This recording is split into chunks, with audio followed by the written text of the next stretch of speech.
"No way, that's impossible. We're living together. You just need to sign the divorce papers. Good luck with your poor life." I stood there dazed, holding the phone after the call was suddenly cut off. The lawyer couldn't help but burst out laughing. Olivia looked at the lawyer, confused. He was wiping tears with a handkerchief.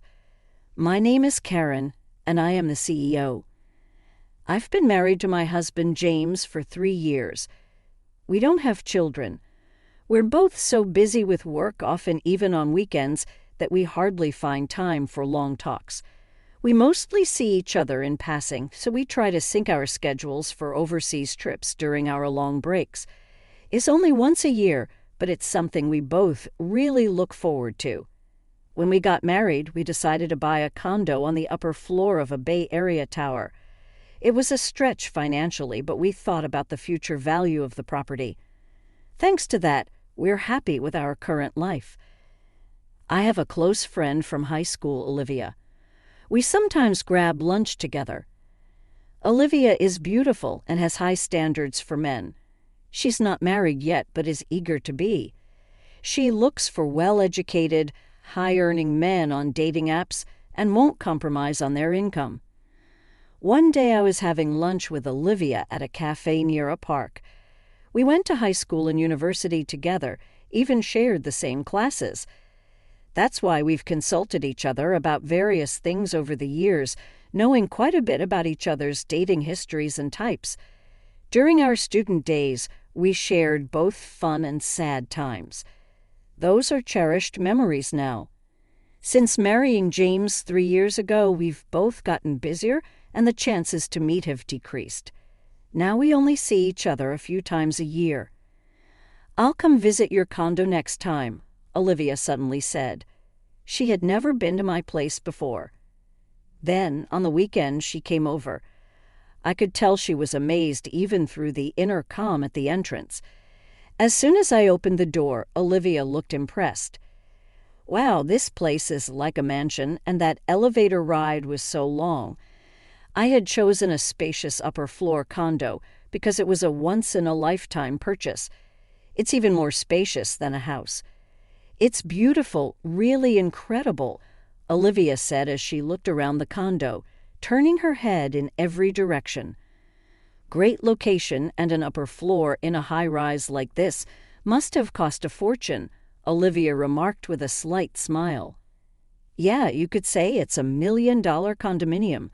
It's got great security, too," I said, but Olivia cut me off, reacting only to the term $1 million condominium. "It must be over $1 million. Your husband must be making a lot," she said, her eyes wide with astonishment. That was so typical of Olivia. She always had high standards for men, especially regarding their income. "James's salary is quite good for his age, I guess," I said vaguely. I felt it was tacky to be too explicit. Olivia had a look that seemed to hint at some ulterior motive. "Can I use your bathroom?" she asked and left the living room. I directed her to the bathroom and then started preparing tea in the kitchen. I was concerned when Olivia took a while to come back. I was about to check on her when she returned, saying, "Just replying to an email." Olivia usually didn't make excuses like that, so I felt a slight sense of unease. While enjoying the cookies Olivia brought as a gift and having tea, she asked, "Can I stay till the evening?" She apparently wanted to greet James. It had been since our wedding that Olivia last saw James, so it wasn't unnatural for her to want to see him. I decided to check with James just in case. James was happy about it. "I might finish work early," he replied in an email. I told Olivia it was okay, and then I started preparing dinner. Olivia was using her smartphone, but then she stood up and went to the bathroom again. I didn't notice while cooking, but Olivia was gone for quite a while. When she came back, she was wearing a familiar necklace. It was my necklace. As I stared at the necklace, Olivia gave an embarrassed smile. "How do I look? Does it suit me?" She posed like a model. Seeing my stunned expression, Olivia started laughing. "Oh, come on, I'm just kidding. I found it and thought it was cute. It must have been super expensive, right?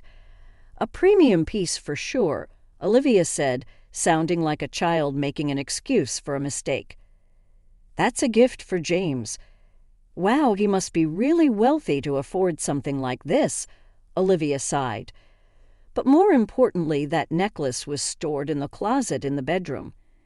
It seemed like Olivia had pretended to go to the bathroom and instead went to the bedroom to peek into the closet. I couldn't believe her actions. However, I didn't want to seem petty, so I just emphasized that it was a precious item. Taking advantage of my mild reaction, Olivia made a surprising request. "Can I borrow this necklace for a while? I've got a date with a doctor I met on a dating app. I want to wear it for that. Please," she pleaded, putting her hands together as if praying. Reluctantly, I decided to lend it to her. "All right, but take good care of it. Like I said earlier, it's a gift for James." As soon as Olivia knew she could borrow it, she smiled and started touching the necklace gently. "Of course I understand," she said, though she seemed to ignore my words.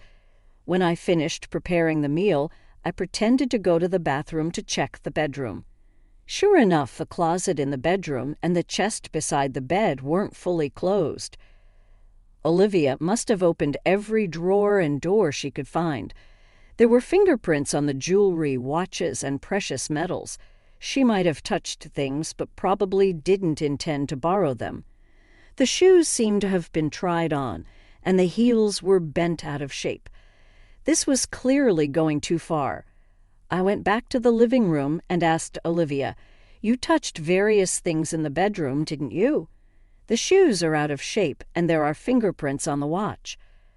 Olivia puffed out her cheeks a bit instead of looking sorry. "Please don't do that again," I told her.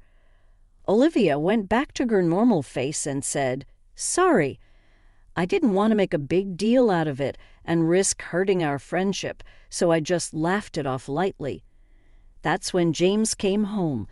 He was holding a box of cake. It was the first time James and Olivia had seen each other since our wedding. It was awkward at first, but they slowly started talking, and by dinner, they were chatting like old friends. While I was cleaning the dishes, they were laughing together. "My boss is terrible, right?" James said, laughing. "I envy James's team," Olivia added. James was smiling, his eyes crinkling with laughter. "That's not true," he replied. I was a bit uncomfortable seeing Olivia touch James so casually, but I thought it was better than them being distant. After all, James wasn't usually the type of man Olivia went out with. About a month after Olivia's visit, I noticed a change in James. He spent more time on his smartphone, which he usually didn't do. He often seemed distracted when I spoke to him and asked me to repeat myself. He always took his phone with him, even to the bathroom. It was a noticeable change. I felt like I was becoming a cheated-on wife. I thought about checking James's phone once, but I hesitated to even touch it. Our conversations at home became increasingly rare. James started working on weekends much more often. He was hardly ever at home on weekends. Originally, we barely saw each other on weekdays, but now we weren't seeing each other on weekends either. It felt like we were living separately, even though we were in the same house. Moreover, we started sleeping in separate bedrooms under the excuse of his tiredness. I was thinking about divorce or separation when I found divorce papers on the living room table. Upon closer inspection, James had already signed them. Although I had suspected it, actually seeing them still shocked me. With trembling hands, I called James. "I just got home and saw this on the table. What does this mean?" "It means exactly what it looks like. I want a divorce," James replied. I pressed him for a real reason. "I've fallen in love with someone else. It's not just an affair, I'm serious about it." It was clearly cheating then. I heard a familiar female voice on the phone. It was Olivia. "I'm dating James now. I even want to marry him, she said. Though I had suspected it, hearing it confirmed made my heart race, and I broke out in a cold sweat. I fell for James the moment I saw him at your house.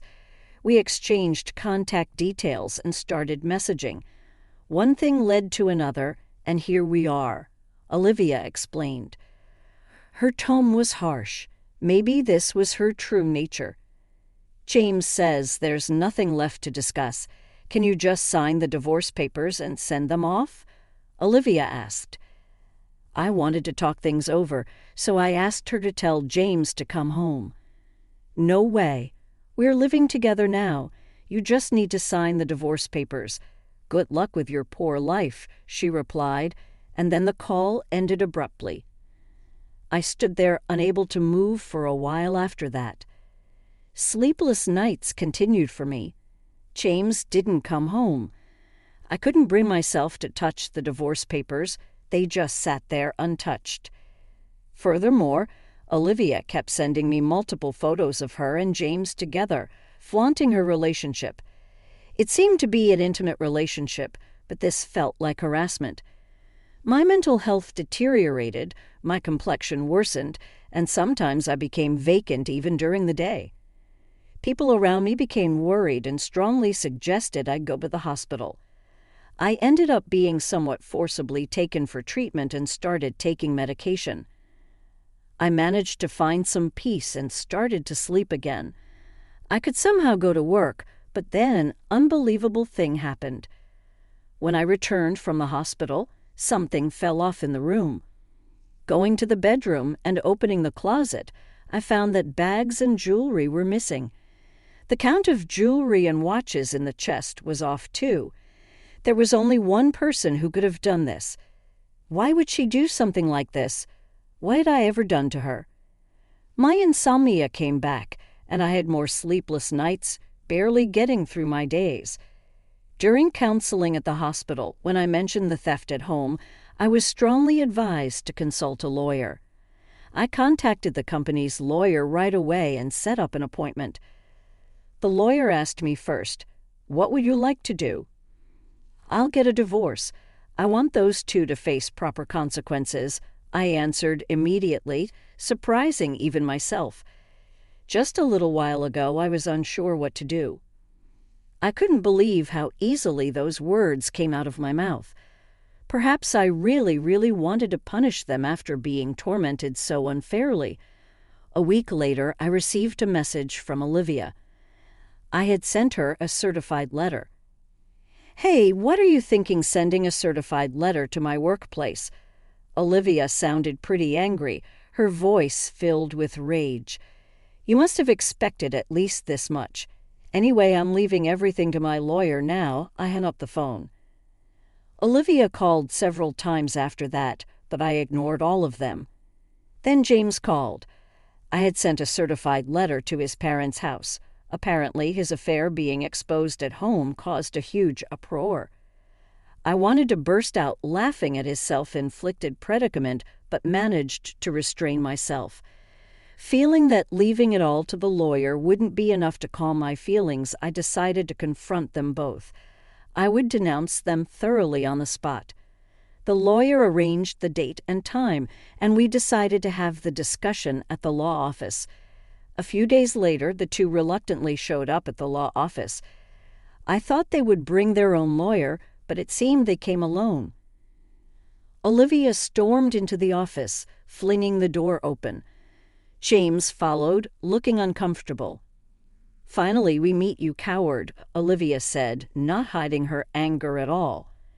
James tried to calm her down. "You've been avoiding us all this time. Our wedding has been delayed because of you," Olivia said, looking like she might throw her bag at me any moment.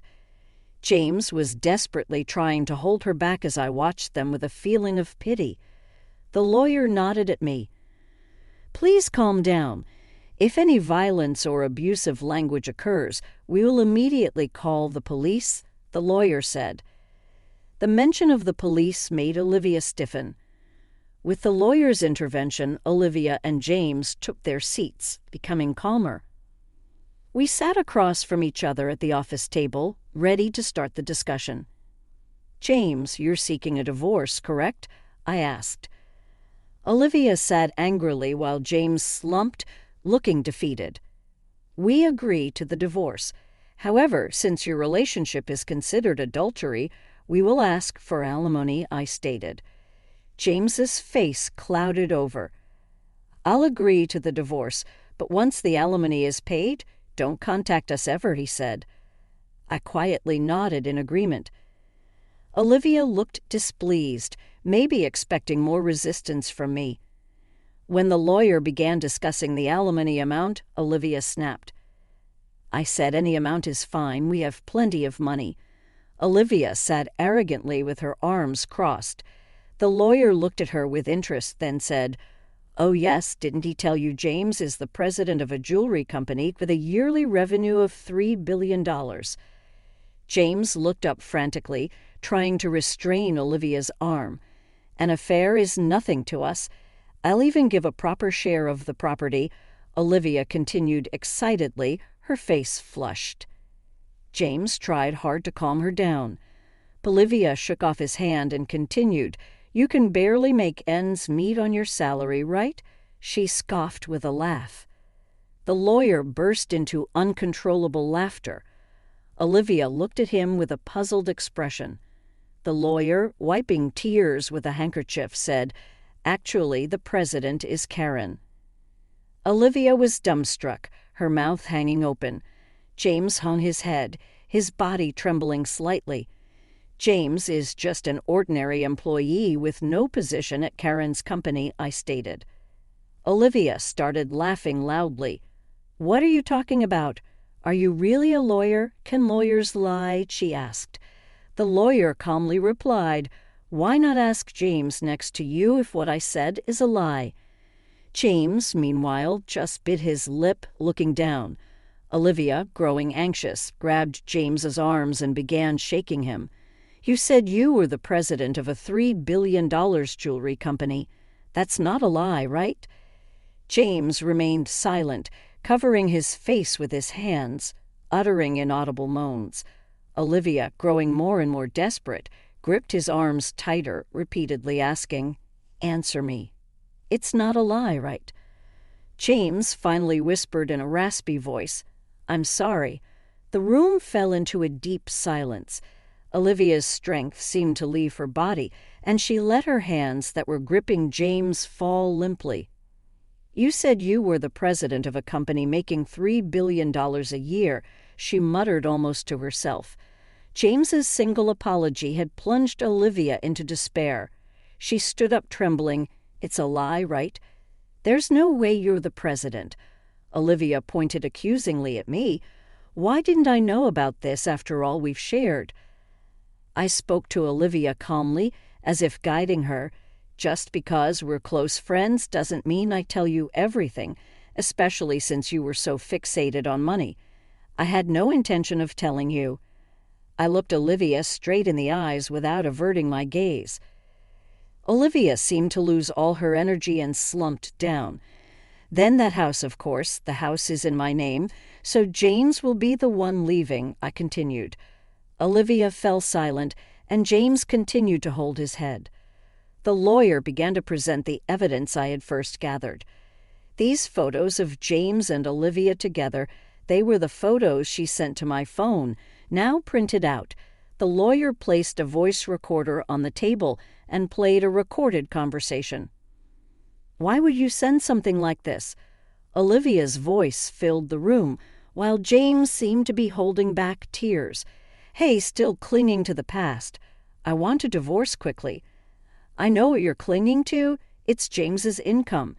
He's the president of a $3 billion jewelry company, right?" Olivia said, perhaps embarrassed, and covered her face with her hands. "Hurry up and divorce and leave that condo. It'll be mine soon. Too bad James didn't come back to you. I'll give you as much alimony as you want." "Poor thing, your aim was the money, not James," the recorded conversation continued. James looked down, tears spilling onto his pants. James and Olivia fell silent. "Do you think this is over?" I asked. What else is there, Olivia? She broke into the house when Karen wasn't there and stole several items, didn't you? The lawyer said calmly. James looked shocked, apparently unaware of this. Hey, what's this about stealing? Olivia bit her lower lip, her hands shaking. No, not me. I don't know anything, she said. The lawyer placed a tablet on the table and played a video. It showed Olivia sneaking into the bedroom, taking bags and jewelry and stuffing them into her bag. Olivia stared wide-eyed at the footage. What is this? Why are you recording me? Isn't this illegal surveillance? She asked. James covered his face with his hands. Inside our house, we've always had security cameras. Why didn't you tell me that earlier?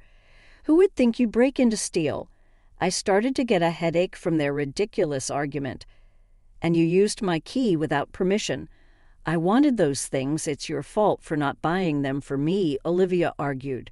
They kept arguing, ignoring us and the lawyer, and I could only watch in disbelief. Please save your arguments for later. Regarding this theft, we will be filing a police report, I said. Olivia seemed to panic at the mention of the police. The police? That's a bit much, isn't it? I just borrowed something from a friend, she protested. I never gave you permission to borrow anything, I replied calmly. Besides, you're not a friend. You were just a classmate. That's why I'm filing a police report. Olivia seemed to realize. She was defeated, and her attitude turned gloomy. Don't say that. I'll pay for it. I'll make up for it. Just please don't call the police. Olivia started to kneel and apologize. I looked down at her and said coldly, You're going to compensate. The value of what you stole is more than your annual income. Are you sure about that? Olivia was speechless. And there's also the matter of the alimony. Olivia turned to James, pleading in a tearful voice. You'll pay, right? Even if you're not the president, you still earn well, right? James was silent, looking down. He can't pay it because he's about to be fired, I added. James looked up in surprise. That's right. Since leaving the house, James has not shown up for work. Plus, with this commotion, there have been complaints from his boss, I explained. James looked like he might collapse on the floor. But there's still a property division, right? I'll pay with that, Olivia said. But that wasn't possible. Karen and James had a prenuptial agreement about property. You didn't hear anything from James, did you? He never told you the inconvenient truths, I said, looking at James with disdain. The lawyer placed the contract on the table. The agreement stated that if the marriage lasted less than 5 years, neither party could claim the other's property. Currently, they were in the 3 years of their marriage, I continued. Olivia tried to grab the document as if to tear it up. You should handle that document carefully. It's a notarized deed, and you could be held legally accountable for damaging it, I warned her. At the mention of a crime, Olivia stopped. She then half-heartedly pleaded with James. James, you have savings, right? Use that to pay, Olivia said. James looked at Olivia with resentful eyes. What money? You always wanted sushi, steak, this, that. There's no way I have any savings left, he said. It appeared he also had debts from questionable sources. Olivia's shoulders slumped. It was a pitiable sight. The glamorous appearance that used to make men turn their heads was gone. This was the result of the seeds she had sown herself. The two sat looking haggard and lost, muttering, This wasn't supposed to happen. What will I do now? I decided to leave the rest to the lawyer and stood up to leave. Olivia, money isn't something you steal from others. It's something you earn through effort, I said. After that, the divorce went through smoothly. I sent all of James's belongings back to his parents. His parents kept apologizing to me and even sent a letter of apology. Olivia was interrogated by the police for illegal entry and theft. My police report led to an investigation, and Olivia was arrested after admitting her guilt. Half of the stolen items had been sold, but I got the rest back. Despite the maliciousness of her actions, her show of remorse and intent to compensate suggested she might receive a suspended sentence. However, Olivia had other crimes. It was revealed that she had been stealing from men she met on a dating app, which meant she would likely face a prison sentence. No wonder she reacted so strongly to the mention of police and crime. James couldn't live in Olivia's apartment and moved to a 2-bedroom apartment on the outskirts of town. He's looking for a job, but his unexplained absences and poor attitude at his last job make it hard for him to get hired. For now, he's getting by with day labor. After the divorce, I threw myself into my work. Now I'm expanding our company's jewelry line to Europe. The idea came after a trip to Europe that I took as a break from everything. During that trip, I had the chance to share a glass of wine with the owner of a jewelry store in Switzerland. We talked passionately about jewelry designs. The owner and I hit it off, and he agreed to showcase my company's jewelry in his store. The owner is a wonderful man who, perhaps because of his own history with divorce, understands my heartache. To be honest, I'm focusing on sales in Switzerland partly to see him. It might be mixing business with pleasure, but I think I've earned this perk after all I've been through. That's how tough it has been for me. I receive regular updates on their situations from a lawyer after the divorce.